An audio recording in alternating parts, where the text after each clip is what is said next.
Fala galera do Geek, eu sou o Godcos, você tá no Detonando Geek, o primeiro e melhor canal de tecnologia pra games de todo o YouTube. Finalmente saiu a nossa análise técnica de Gear 5, demorou bastante, mas vai valer bastante a pena. Cara, a gente vai falar bastante coisa, é uma das maiores implementações tecnológicas em jogo já feito nessa geração. Gear 5 não apenas um trabalho primoroso de desenvolvimento da The Coalition, mas também ele teve uma ajuda de engenharia da própria AMD. Ele utiliza os últimos recursos da Unreal Engine e ele também utiliza processamento diferenciado que trabalha melhor com o hardware dos consoles Xbox One S, X e acabou beneficiando, claro, é óbvio, é lógico, o PC também. É claro, é óbvio, é lógico que vocês vão falar, pô, de coisa, mas eu joguei e tinha bugs. A gente sabe disso, tanto é que a gente sabe e que também foi constatado durante toda a nossa análise que nós criamos um vídeo exclusivo só de bugs,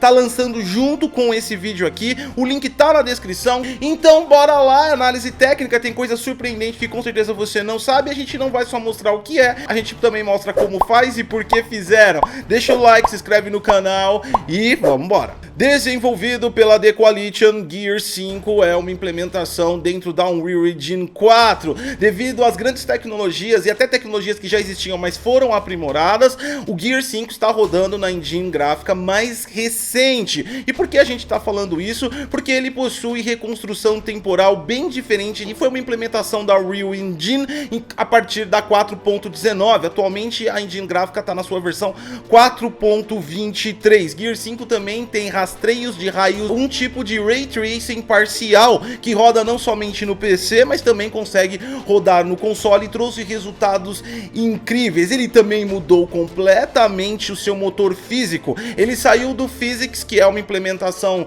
dentro da própria Unreal Engine. Para quem não sabe, Physics era da Nvidia, abriu o código, a Unreal Engine implementou dentro do seu motor gráfico e é o motor físico default da engine gráfica. Ele usa CPU. Já a The Coalition, ela trocou esse motor gráfico pelo Havok. O Havok é uma implementação mais leve, ele não depende exclusivamente de nenhuma placa de vídeo para que ele funcione e através deles eles conseguiram trazer o processamento para dentro da GPU. Você já viu que tem bastante coisa, mas vamos, é claro, é óbvio, é lógico, para o que interessa. Vamos começar com a reconstrução temporal, que ela definitivamente tem um impacto direto sobre a resolução do console. No Xbox One S ele está rodando numa variação de 800p até 1080p. No Xbox One X ele está rodando numa resolução de 1800p até 2160p, que é 4K nativo. Só que isso não é resolução dinâmica, ou seja, ele abaixa e aumenta a resolução.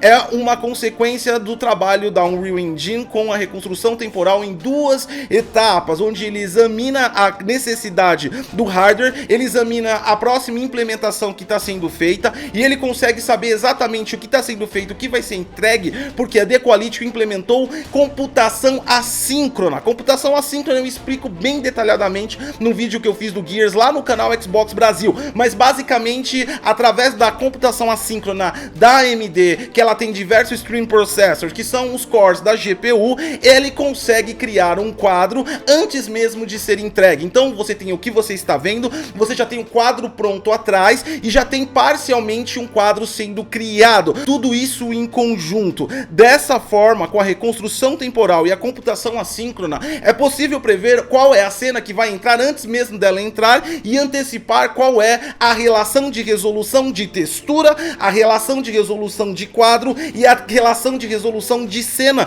que deve ser aplicada. Outra coisa legal da reconstrução temporal é que não é uma coisa que o desenvolvedor coloca ali, ele que cria. Então exatamente essa cena vai ser baixa resolução, porque ela é mais pesada, ela é gerenciada totalmente através da eficiência computacional, ou seja, é algo dinâmico. Você nunca sabe a cena que realmente ela vai ter que diminuir um pouco a resolução para conseguir manter a qualidade de frame rate, ou seja, é extremamente variável, vai ser de console para console e as cenas podem variar de acordo com as implementações. Por exemplo, uma cena ela pode baixar mais a resolução de um quadro caso o seu Xbox One S ou X esteja com uma temperatura muito muito alta que você colocou no lugar fechado, a GPU tá tendo muito trabalho para manter a sua eficiência, porque ela tá com a temperatura alta, então automaticamente ele vai notar essa dificuldade de hardware e vai baixar a resolução. Percebe como o resultado pode ser dinâmico para todos os lados, inclusive até mesmo dentro dos consoles pode apresentar resultados diferentes. A reconstrução temporal também, ela utiliza no sistema temporal anti-aliasing muito mais eficiente. Essa é a segunda etapa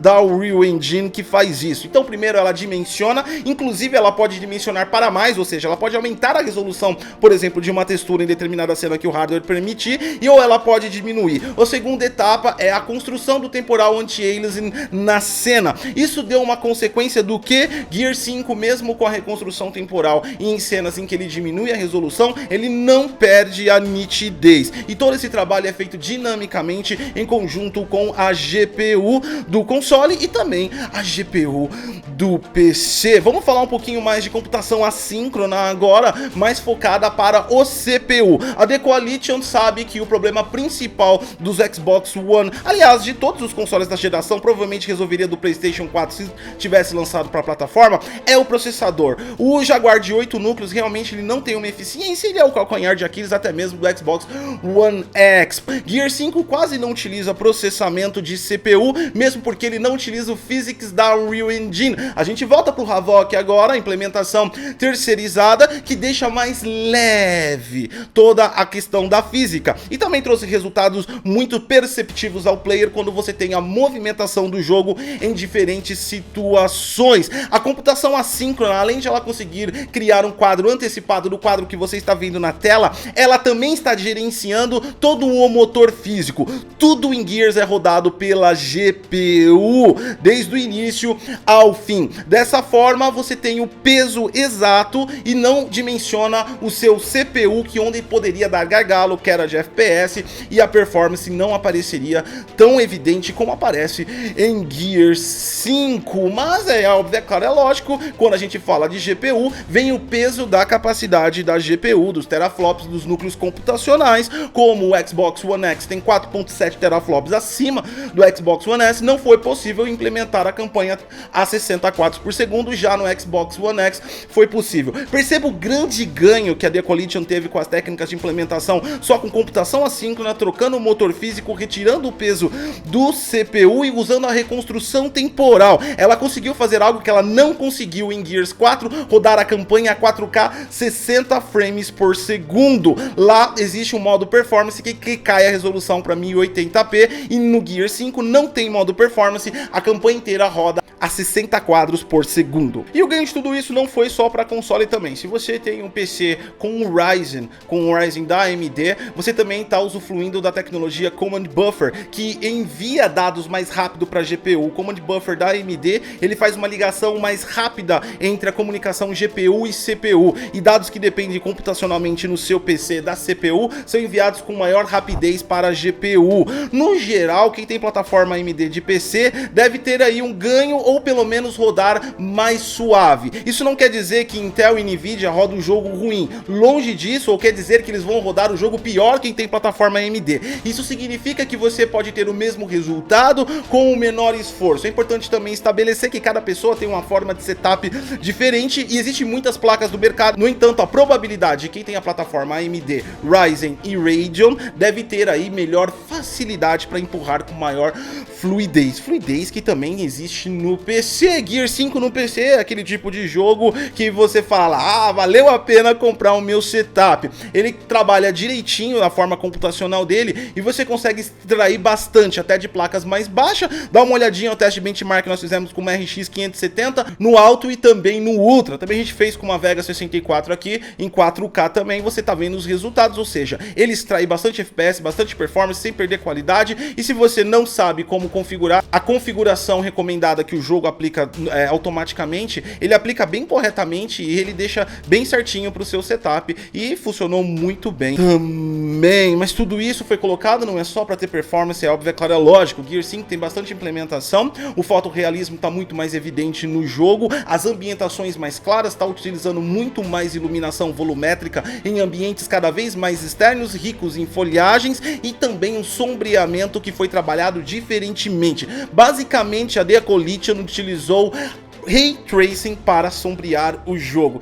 Exatamente, calma lá, não tô falando que o jogo tem Ray Tracing, eu estou falando que o jogo aplicou a mesma técnica. Na Unreal Engine, quando você vai trabalhar com Ray Tracing, existe uma possibilidade de você colocar uma camada de processamento em um canto específico da tela para aqueles objetos específicos. Essa camada de pós-processamento, ela é trabalhada em Ray Tracing de refletividade e Ray Tracing de sombreamento, ou seja, gerar sombra com rastreio de luz. E a The Coalition utilizou o rastreio de luz para gerar sombra através do pós-processamento em ambientes mais distantes do jogo. Ela também utiliza bastante esse pós-processamento em objetos 3D de alta metalicidade. Você pode ver que os resultados 4K num PC que não tem uma RTX como esse que você está vendo são bem surpreendentes. Aliás, tem muito jogo com Ray Tracing que não chega nesse nível de detalhe, de refletividade que a The Coalition trouxe. Ou seja, ela foi o primeiro estúdio a já começar a implementar de forma diferente o Ray Tracing, como eu já havia falado lá tempos atrás. Tá vendo, NVIDIA? Ray Tracing não é só seu. Partindo de tudo isso, é muito fácil falar, é muito fácil teorizar. Vamos mostrar um pouco pra você. Realmente,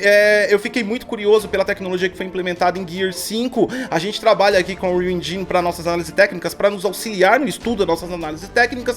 E eu criei um pequeno samplezinho aí, bem simples, mas que traz tecnologias de Gears, como computação assíncrona, pós-processamento de Ray Tracing em apenas um objeto da tela. E os resultados são extremamente surpreendentes. A única coisa que não tem esse sample que você tá vendo aí é em relação ao motor físico Havok, porque eu não posso implementar, porque você tem que pagar para implementar Havok, então ele tá utilizando Physics, ele não tá utilizando 100% a GPU, mas no entanto o resto ele tá utilizando a GPU e cara, os resultados são muito surpreendentes. Esse sample aí, mesmo simples, mesmo é óbvio, é claro, é lógico, não sendo um jogo, não tendo animações, não tendo todo o peso, nem o mapa correto ele tem, esse cara rodou 4K com tudo no talo. É impressionante como esse trabalho de otimização em computação assíncrona realmente é funcional e deu o resultado, a gente pôde comprovar. E falar em funcional, vamos ver se tudo isso funcionou também no FPS. Vamos começar pelo Xbox One X. Eu capturei exatamente essa tela para mostrar para vocês aí da nossa análise,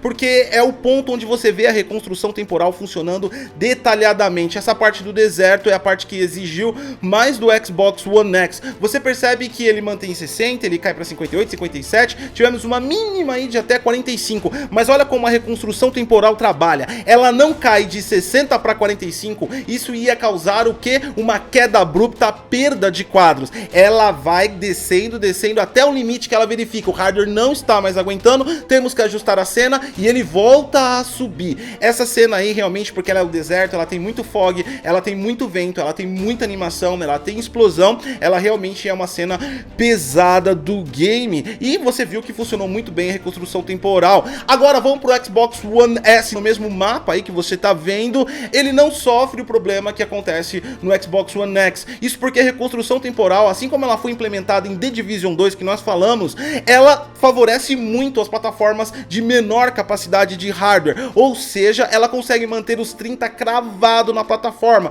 porque se você tá a 60 e cai para 50 é quase imperceptível, ainda mais em queda linear. Agora, quando você cai de 30 para 25, a sensação já é impactante na hora e você sente a queda de FPS. Então manter a qualidade máxima no Xbox One S é fundamental se você quer ter um jogo fluido, ainda mais um exclusivo de plataforma, e você viu que funcionou muito bem. Eu te mostrei as cenas mais críticas, vamos para o nosso BI, agora a coisa não é tão crítica, você pode ver que a realidade é bem melhor. Quando nós analisamos e jogamos no BI, várias cenas capturadas, nós pegamos os dados dessas cenas e você verifica que tanto o Xbox One X quanto o Xbox One S tiveram resultados muito superiores, e no Xbox One X, não se assuste, ele tá mantendo sim 60 quadros por segundo, mas aquela cena do deserto realmente exigiu bastante do console, e ali nós vimos a reconstrução temporal colocando tudo que ela veio à vida em prática. Além disso, são evidentes assim as colocações profissionais de alta qualidade que foram colocadas no game, tanto a dublagem em inglês original quanto a dublagem português Brasil tá muito bem implementada e traz vida aos personagens também. A movimentação, como eu disse pra você, graças à mudança de motor físico para Havok, ficou muito mais ágil, muito mais rápido. O processamento pela GPU impulsionou a movimentação, e é algo que todo mundo que pegou o Gear 5 na mão e se lembra dos outros Gears sabe que mudou bastante. A movimentação tá muito mais rápida e efetiva e deixa o jogo mais competitivo, ao ponto de eles ter criado até mesmo o modo arcade, que é o modo competitivo de Gear 5. Vários vários modos ali são competitivos, mas o arcade é bem ligado a eSports, por isso que eu tô falando dele, né? Ou seja, a movimentação, se você quer colocar um jogo numa categoria de esportes, a movimentação é super importante, não para por aí, tem HDR também. Gear 5 tem uma das melhores implementações de HDR de toda essa geração, a percepção é nítida, mesmo quando você não tem os nits da televisão HDR, mas você processa o quadro HDR como nós fizemos. Aliás, se você quiser ver várias cenas, o link do vídeo de Gear sobre o HDR tá aqui na descrição. Espero que vocês tenham gostado. Essa foi uma das análises mais difíceis e eu demorei bastante porque a gente foi muito a fundo. Eu queria entender exatamente o que a The Coalition fez para conseguir entregar essa performance, que ela quebrou o paradigma que vinha acontecendo desde o início do ano. Grandes jogos sendo lançados, mas todos eles apresentando problemas de performance gigantescos, principalmente nos consoles e atingindo até mesmo PCs. Foi um grande trabalho aí da The Coalition. Você que tem PC Gamer tá feliz da vida, tá rodando bem fluido o jogo também roda muito bem, tem bugs, link também na descrição. Eu sou Gotcose e fica com o HDR do Xbox One S versus Xbox One X.